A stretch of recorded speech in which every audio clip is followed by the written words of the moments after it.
अस्सलाम वालेकुम dear students. Introduction to marketing के वीक नंबर 14 को हम लोग स्टार्ट करते हैं जी।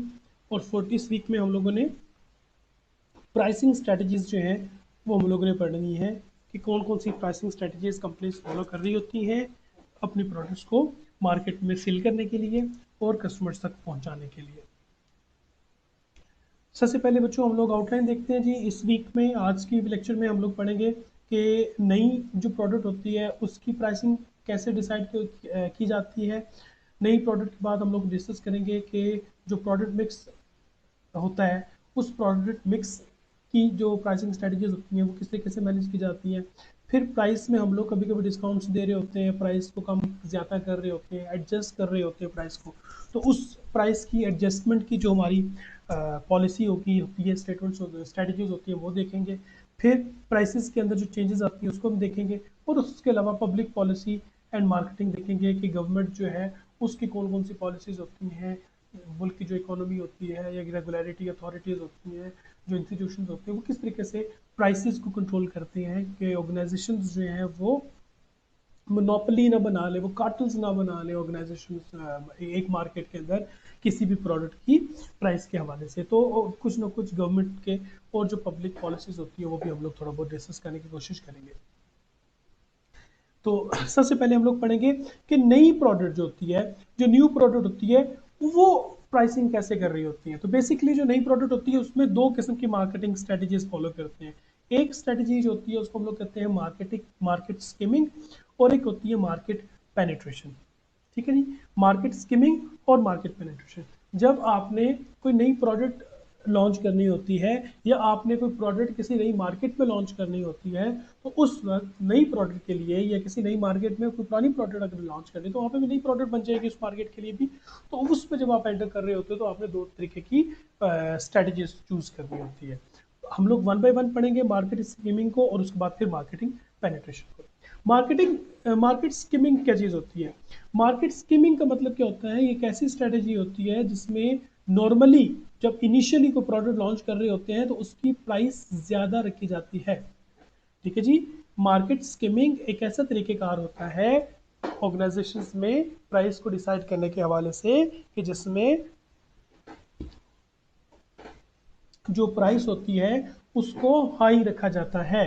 प्राइस को हाई रखने का मकसद ये होता है कि वो लोग जो अफोर्ड कर सकते हैं, ठीक है, वो लोग जो अफोर्ड कर सकते हैं आपके प्रोडक्ट्स, खास तौर पे हाई इनकम वाले लोग, वो आपके प्रोडक्ट्स खरीदते हैं।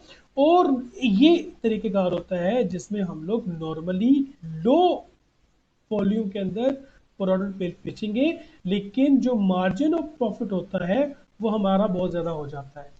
कम मार्जिन, कम लोगों को कुछ चीज़ सेल करेंगे, लेकिन चूंकि हाई रेट रखा होता है तो वही लोग परचेज करेंगे जो परचेज कर सकते हैं। तो इसका मतलब है कि वॉल्यूम ऑफ परचेज जो होता है, सॉरी, वॉल्यूम ऑफ सेल जो होता है किसी भी ऑर्गेनाइजेशन का वो रिलेटिवली कम होता है, लेकिन उनसे उनको बहुत ज़्यादा प्रॉफिट मिल रहा होता है। ये कब होता है? जब आप कोई एक्साइटिंग प्रोडक्ट लॉन्च कर रहे होते हैं, कोई नई प्रोडक्ट लॉन्च कर रहे होते हो और उस नई प्रोडक्ट के हवाले से मार्केट में एक्साइटमेंट बहुत ज़्यादा होती है, मार्केट बहुत वेट कर रहे होते हैं, और मार्केट में जो लोग होते हैं वो वेट कर रहे होते हैं आपके कस्टमर्स, और वो चाहते हैं कि जैसे ही आप नई प्रोडक्ट लॉन्च करते हैं तो हम वो मार्केट में प्रोडक्ट खरीद लेंगे, और ख़ास तौर पे ऐसी प्रोडक्ट जिसकी क्वालिटी, जिसके एट्रीब्यूट्स नॉर्मली मार्केट में अवेलेबल ना हो और सबसे अच्छी हो।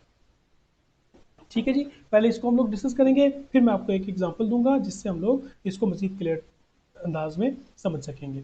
तो हम लोगों ने क्या किया? हम करते ये हैं कि हम लोग हाई प्राइसेस रखते हैं, ज़्यादा प्राइसेस रखते हैं, ताकि हमारे रेवेन्यूज जो है वो बहुत ज़्यादा हो जाए। जब हाई प्राइस हो जाती है तो कुछ टाइम गुजरता है तो हम उसकी प्राइस जो है वो कम कर देते हैं। ठीक है। Product quality and image must support the price. इसका मतलब है कि जो प्राइस हमने सेट की है बहुत ज़्यादा, प्रोडक्ट की क्वालिटी और प्रोडक्ट जो इमेज बनाई होती है हम लोगों ने, वो must support the price, price को सपोर्ट करना चाहिए। ऐसा नहीं है कि हमने थर्ड क्वालिटी की प्रोडक्ट बना ली, थर्ड क्लास की क्वालिटी, और प्राइस हमने बहुत ज़्यादा रख ली, तो लोग कभी भी नहीं परचेज करेंगे। लोग ज़्यादा प्राइस उसी प्रोडक्ट की दे सकेंगे जिसकी क्वालिटी और जिसकी इमेज जो है वो आपकी प्राइस को मैनेज कर सकती हो, उसको सपोर्ट करती हो। ठीक है जी। इसका मतलब है कि अगर अच्छी क्वालिटी वाली प्रोडक्ट अच्छी इमेज के साथ ही जब आप मार्केट में ज़्यादा प्राइस पे लॉन्च करेंगे तो उसको एक्सेप्टेबिलिटी हासिल होगी। Number 3, buyer must want the product product at the price. और बायर्स जो होते हैं उनके अंदर भी ये ख्वाहिश होनी चाहिए कि हाँ हम ये प्रोडक्ट इस प्राइस पे परचेज करना चाहते हैं। Number 3, cost of product, cost of producing the product in small volume should not cancel the advantage of higher prices। ठीक है जी, जो कॉस्ट ऑफ प्रोड्यूसिंग जो होती है वो कभी भी ऐसा नहीं होता है कि हायर प्राइसेस के एडवांटेज से आपकी कॉस्ट जो है वो ओवरलैप कर रही हो और आपको लॉस की तरफ जा रहे हो। Competitors should not be able to enter in the market easily, और आपके जो कंपेटिटर हैं वो बहुत आसानी के साथ मार्केट के अंदर एंटर ना कर सकते हो। ये वो बेसिक पॉइंट्स हैं जो हम लोगों ने अपने माइंड में रखना है जब हम लोग स्कीमिंग स्ट्रेटजीज लेके आते हैं। अब हम लोग एक एग्जांपल देते हैं बेटा स्कीमिंग स्ट्रेटजीज की, और उस एग्जांपल के बाद फिर करेंगे हम लोग इसको डिटेल में देखेंगे। तो हम लोगों ने क्या किया कि शुरू में प्राइसेस हम लोग ज्यादा कर देते हैं और वक्त गुजरने के साथ साथ प्राइसेस हम लोग कम कर देते हैं। Let's have a look on the example. तो बच्चों एग्जांपल्स की जब मैं बात कर रहा था तो हम लोग एग्जांपल लेंगे एप्पल के फोन की। ठीक है जी, एप्पल के फोन में क्या हुआ, एप्पल में फोन में क्या हुआ कि जब वो नया एप्पल जिन्होंने नया फोन लॉन्च किया, तो उन्होंने जो आईफोन लॉन्च किया तो वो उन्होंने उसकी इनिशियल जो प्राइस रखी वो रखी उन्होंने $599। तो $599 का मतलब $600 उन्होंने रखी। जब उन्होंने स्टार्ट पे $600 अमाउंट रखी तो ये $600 वही लोग खरीद सकते थे जो कि बहुत वेल ऑफ है और बहुत ज़्यादा प्राइस अफोर्ड कर सकते हैं। ठीक है जी, और जब ये उन्होंने बहुत ज़्यादा प्राइस सब रखी और लोगों ने खरीदना शुरू कर दिया और ये वही लोग खरीद सकते थे जैसे कि मैंने बताया कि हाई इनकम वाले लोग होंगे, तो उसके बाद जब कुछ वक्त गुजरा, मिसाल के तौर पे 6 माह गुजरे या कुछ टाइम गुजरा, तो उसके बाद उन्होंने अपनी प्राइस को कम कर दिया। 8 GB वाले लैपटॉप मोबाइल की कीमत $400 और 16 GB वाले की मोबाइल की कीमत जो है वो $500 रख दी, यानी कि वो जो 600 वाला था वो 500 वाला कर दिया। और उसके बाद दोबारा से जब एक साल गुजर गया तो वही जो 600 वाला था उसको आपने 600 वाले को आपने $300 में बेचना शुरू कर दिया। इसका मतलब क्या हुआ कि शुरू में आपने क्या किया, ये एक स्ट्रेटजी है, ये मैं आपको बोर्ड पे ले जाता हूँ उसको समझाता हूँ। ये एक स्ट्रेटजी है। स्ट्रेटजी क्या है कि स्टार्ट में आपने हाई इनकम वालों को भी जो है वो आपने टारगेट कर लिया, फिर जब आपने इनसे जो वैल्यू हासिल करनी थी कर ली, उसके बाद आपने मिडिल क्लास वालों को कम प्राइस में प्रोडक्ट ऑफर कर दी। जब आपने मिडिल क्लास वालों को कम ऑफर में कर दी तो हाई मिडिल के बाद आखिर में क्या आता है, लो इनकम वाले। ठीक है, $300 और $200 और इस इनसे प्राइस तकरीबन 50% कम करके आपने इनको ऑफर कर दी। इसका मतलब है कि मार्केट के सारे सेगमेंट्स को आपने टारगेट करके उनसे लेने की कोशिश कर ली और शुरू में आपने सिर्फ उनको दी जो बहुत ज़्यादा महंगी प्रोडक्ट खरीद सकते थे। वो इसलिए कि आईफोन की वो क्वालिटी है कि वो इतनी ज़्यादा महंगी प्रोडक्ट खरीद बेच सके। और उसके साथ साथ एक और बहुत बात कि आईफोन का कंपेटिटर बहुत ईजिली मार्केट के अंदर शामिल नहीं हो सकता, जो कि हम लोगों ने थोड़ी देर पहले पढ़ा था। ठीक है जी, तो ये हो गया हमारा एग्जांपल। और अगला जो हमारा पॉइंट है वो है मार्केट पेनिट्रेशन। अब हम लोग पढ़ते हैं मार्केट पेनिट्रेशन जी। तो स्टूडेंट्स, नई जो हमारी दूसरी स्ट्रेटजी होती है नई प्रोडक्ट के लिए वो होती है मार्केट पेनिट्रेशन। मार्केट पेनिट्रेशन का मतलब होता है कि हम लोगों ने अब जो प्राइसिंग सेट करनी है वो मार्केट स्कीमिंग से थोड़ी सी डिफरेंट है।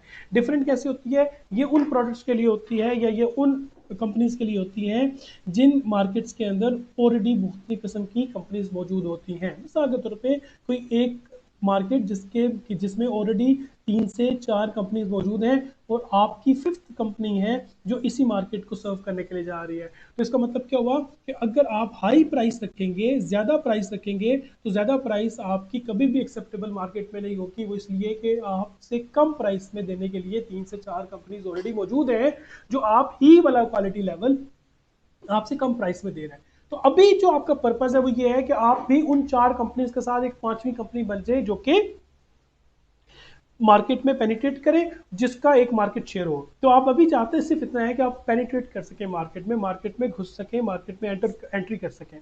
तो मार्केट में एंट्री करने के लिए आपने करना क्या है कि आपने प्राइस कम रखनी है। जब प्राइस कम रखेंगे तो कस्टमर्स आपकी प्रोडक्ट खरीदेंगे।